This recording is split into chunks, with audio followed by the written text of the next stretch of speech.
अवघ्या 3 तासापूर्वी मी शामराव नगरमधील जहीर मुल्ला या ठिकाणचा कचरा उचला अन्यथा त्या ठिकाणी कचऱ्याचं पूजन करायची वेळ आणू नका हा मी संदेशवजा व्हिडिओ टाकला होता।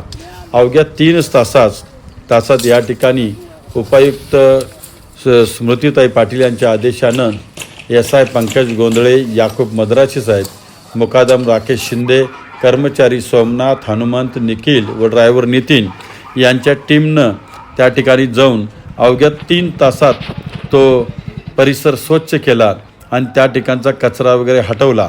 त्याबद्दल मी रोज एक नवीन विषयाच्या माध्यमातून त्यांचा हार्दिक आभार मानतो आणि आयुक्त गांधी साहेबांनी आदेश दिलेले आहेत की असे कचऱ्याचे जे साम्राज्य होत आहे अशा जागा मालकांना नोटीस काढण्याचा आदेश पण दिलेला आहे। त्याबद्दल मी आयुक्त साहेबांचे पण धन्यवाद मानतो आणि आभार मानतो।